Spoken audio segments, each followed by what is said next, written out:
In this video you will learn how to change the format of a date in UiPath. My name is Thomas and you're watching Tom's Tech Academy. The first thing you have to do if you are using a string variable is convert it to a date. And I'm going to show that right now. So let's say that we have a date which is called str today.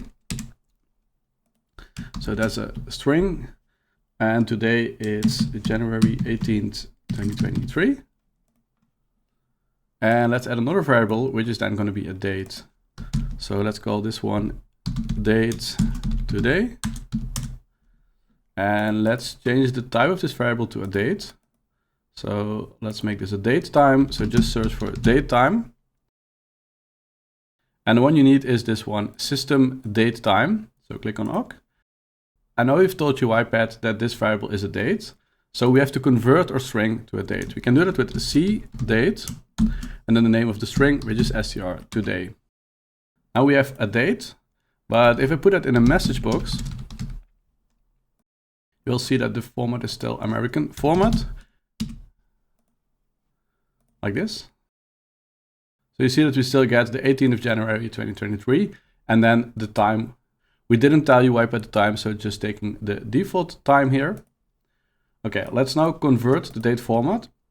And we can do that with DateTime.toString.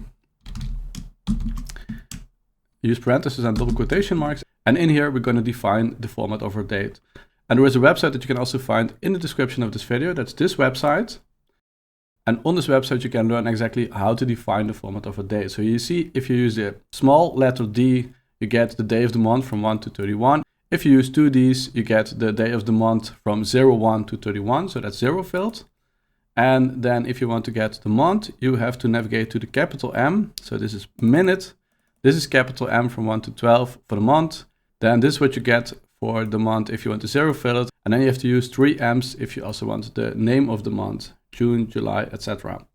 Okay, let's create a format. So let's use d-M-yyyy. And let's see what we get. 18 January 2023, and this is in European format.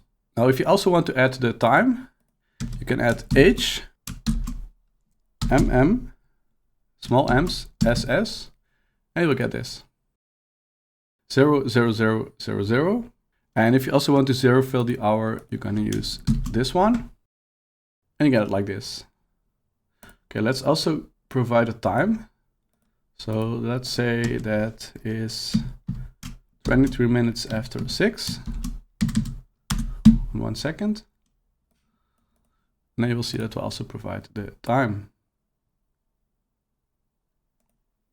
If you're looking for a completely different format, you can find all the information on this website. So let's say that you just want to know if it's AM or PM. Then in that case, you can just add TT here. Like this. I will see that currently it's 12:57, so it's PM. I hope this video was useful for you. If it was, please give it a thumbs up and don't forget to subscribe to my channel, and I hope to see you in my next video.